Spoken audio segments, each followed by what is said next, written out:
if you follow that through your life and prioritize people who prioritize you, you're gonna have a really good circle of people who support you for what you do and for who you are. Hey everyone, my name is Misha Mai. Welcome back to my channel.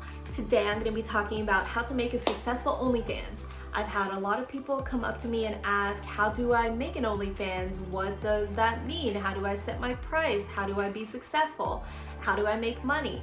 And I'm just gonna go over the tips that I have learned as I've grown as a content creator on OnlyFans and things that I think would help other people. Could be something you've heard before, maybe you've never thought of it. So hopefully this will help everyone, but I will start with beginner info. If you like this video, please like, comment, subscribe. I will also be leaving a referral link down in my description box for anyone who wants to start an OnlyFans as a creator. That's where you can sign up. It helps me out if this helped you out. A lot of people ask, what do I charge? That's gonna be such a personal question. It's not so much what are you worth, because you're not selling yourself, you're selling pictures of yourself and videos of yourself. That's not selling you. You're selling a product, and your product is your image, like any other model. You can sell whatever you want to on OnlyFans. It's anything from workout plans to bikini pics to as far as your comfort level allows you. Take that into mind, and how much content are you going to be creating? Personally, my OnlyFans is set at $15.99. I post every day.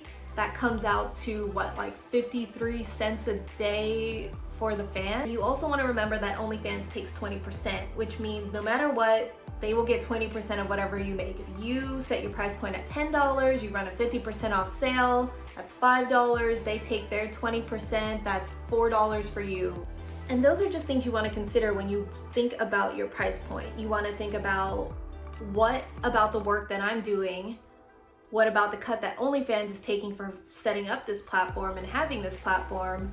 And then what if you want to run sales later on? The lowest amount you can set a sale ad, a promotion ad, is 10%. That's usually what I run my promotions at, because I feel like my price point is already very good at what I'm offering. Usually I save the larger numbers for bundles, which is basically what you can set. If you want to offer incentive for someone to buy 3 months, 6 months, 12 months, you can set that at, like, I think my 12 month is set at 25%. But usually those are the only times I'll set a discount that high, just because I think my price point is fair, and I don't want someone who paid full price to feel some kind of way about someone else paying 50% off. Like, why would they want to turn renewals on and rebills on if you're constantly running sales? But that's just how I feel about it. It seems to work for a lot of other girls, so just something to consider.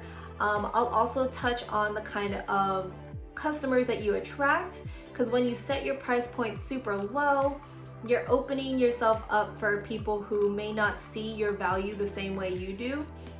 They won't like your PPV pricing. You might run into some harassment, but we'll talk about that later. Another thing that you'll want for a really successful OnlyFans is a good, strong description in your bio. The bio is something that's viewable before you purchase an OnlyFans. So basically you're just showing them what you offer. You want to talk up your product. You want to talk up what you offer. Talk about what you do on the feed, talk about what you might offer on PPV, talk about having a secret menu. You don't have to go through everything that you have on your secret menu, but just be all like, secret menu in pinned post below, things like that. Just let them know that you have certain things that they may or may not be interested in, because when someone comes to your OnlyFans, they don't necessarily know what you have to offer. They have an idea, probably based on what you've been promoting, but they don't know for sure. And the bio is going to be a really good place to put that information. And you can change as a content creator. You can update that constantly. You can see what other girls put in theirs and compare it and be like, oh, I like how she phrased it, or I like what they have in theirs. And you can just kind of build around what you've noticed and what you want for your own bio. But as long as you have one and you talk about what you offer, it kind of gives you a better selling point for someone who just wanders onto your page. Next, I'm going to talk about making content. Everyone's going to have their own ways of doing it. My personal favorite way is to batch content. Most girls know you're not always going to feel sexy. You're not always going to feel your best. You're not always going to like how you look. And that happens to everyone. Even if you're like the hottest model in the world, I promise you we all have confidence issue days where we're like, just not today. So the days that you're feeling really great about yourself, you're gonna want to take advantage of that. You're going to want to try to batch your content, and that might mean trying on a whole bunch of different outfits or just having something that you feel good in and taking advantage and learning how to pose, how you want your angles, playing with your tripod, playing with your friend, you know, like however you want to do it. Another big thing is girls always tell me, I don't know how to self-shoot with a camera. I don't have a camera, a good HD camera. And what a lot of people don't realize is that the HD content doesn't necessarily do good. A lot of people like that personal experience, that personal touch to having like a selfie type thing. They like seeing you in your natural element. They like you as a person. As a cosplayer, I do have both sides. I do boudoir, lingerie, and like cosplay, high definition, high production sets. And that's usually on my Patreon, but I will offer them as a PPV extra at a lower price since they've already paid an entry price to get into my OnlyFans. I will offer that, but honestly, the thing that people are on my OnlyFans for will be for my casual, sexy content. They're there for the iPhone pictures, they're there for the iPhone videos, you know, like they want to see you, and that's all you have to worry about is how do I get people to see me? I told my friend about this and she said, oh, you know what? That makes a lot of sense. It's like when you go look at porn, you choose the amateur sometimes versus the professional. You just like that more personal touch. Another great thing I like about OnlyFans is they have a link in your description bio where you can specifically put your Amazon wish list. Now that's super helpful too, because if people buy me things off my wish list, that usually gets me into a creative mood, that feeds my creative juices, that gets me inspired. I go to my mailbox, invest in a PO box, I go to my PO box and I get these packages and I'm so excited I don't know what's in them. And so I get to try on some cute new outfits. I get to send pictures personally to the person who bought them for me and thank them for it. And then if I take a lot of pictures, then that's more content for me to put on my feed. I'll leave a certain day that I have to unbox and to try on and to send those messages because it can take some time. Even if you don't have someone sending you things from your wish list, sometimes it's nice to just shop it for yourself. I've done that all the time. I'll go through my wish list and be like, oh yeah, I did want that. Or I'll go through my save for later bin and I'll be like, oh, that's gonna be really cool. It's just another way of keeping yourself inspired and having things that make you excited. Invest back into yourself sometimes. Like you will have to create that content.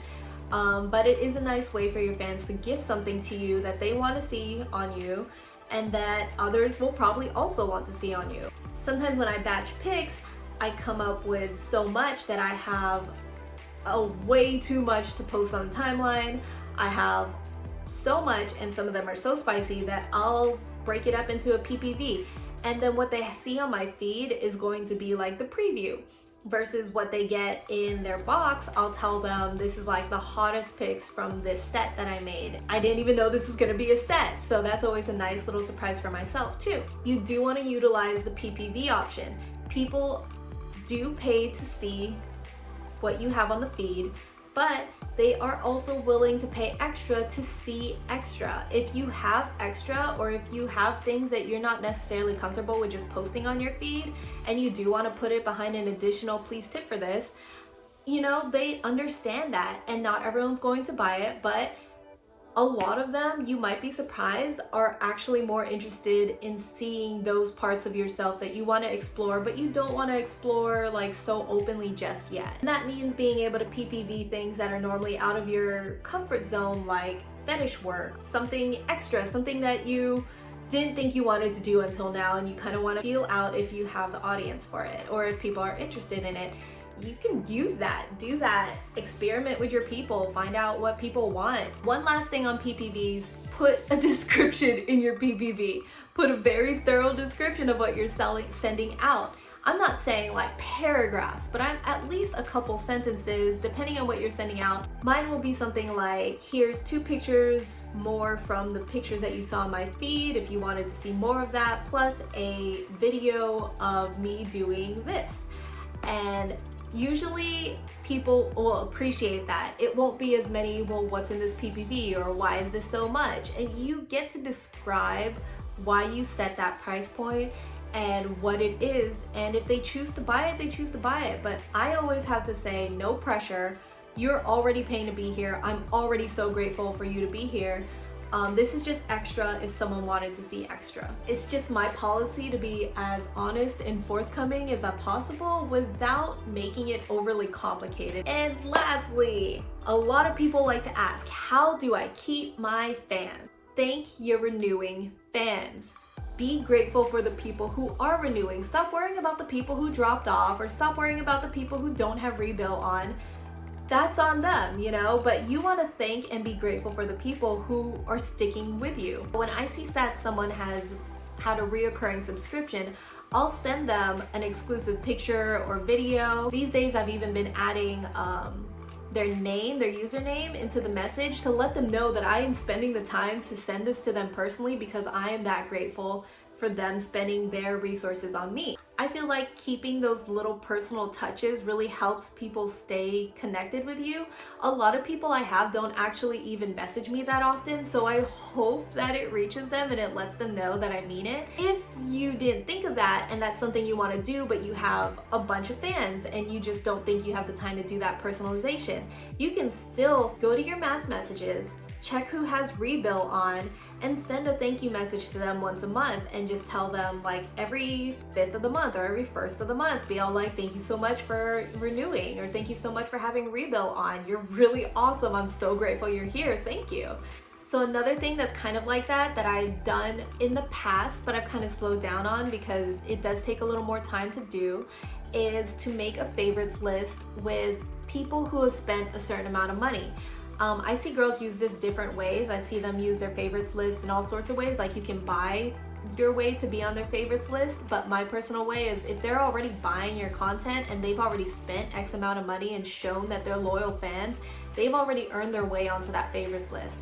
So once a month I would update that favorites list and then send a mass message out to those people saying, thank you, you are one of my favorites because you've just supported me so much and I'm so thankful. This is gonna seem really basic, but I've had fans tell me that people don't do this, and that makes me really sad. But the thing is, reply to your messages. It makes all the difference. People want to get to know you. People want to chat with you. I want to invest my time back into people who prioritize me. And that's just going to be a life lesson. If you follow that through your life and prioritize people who prioritize you, you're gonna have a really good circle of people who support you for what you do and for who you are. If you're losing subs or if you're losing fans, don't even worry about it. I try not to even look at that number as much as possible. I don't worry about when a lot of people drop off. I just keep creating content the way I usually would. It's not helpful for your mental health for you to stress out about why people left when you have no idea what's going on in their lives. They could have something come up where they don't have the available funds. And you as a content creator, it's just your job to be consistent. I promise you, the way that they found you, the social media, whatever it was that they found you on, dating app, I don't care, they are still watching it. They are still looking to see what content you're creating. So keep pushing out content, tease whatever it is you have hiding behind that paywall, and they're curious. They will look again. They will want to know what you're keeping up with. Update your description, update your bio, keep that thing as up to date as possible with everything that you're doing or everything new that you're venturing in. When we're talking about social medias, I do have to say, don't link your OnlyFans. I've seen people doing it on Instagram. Some people will get away with it. Most people won't anymore. If you have the swipe up ability on Instagram, don't link your OnlyFans. Don't just do the onlyfans.com/username. Use something else, use a third party. I use a link tree. It just keeps me safe. It is not worth risking my account that I've worked so hard to build. There were so many benefits to having it swipe up just straight to your OnlyFans, and I get how tempting it is because the less number of steps you make your customers go through, the better. But you also have to protect what you've built, and you have to protect what you have going for you in the future. If your Instagram gets deleted because you put an OnlyFans link in your swipe up and you wanted to make it easier instead of putting a link tree, I don't know what to tell you. This has happened to so many people with their Snapchats. They try to swipe up to OnlyFans and they get deleted instantly. You can't get it back. That's it. Everything you had on Snapchat is gone. I've heard this for dating sites. I've heard this for like pretty much anywhere but Twitter. I will say that you can get shadow banned basically anywhere, especially for linking, even Twitter. So just be careful about linking.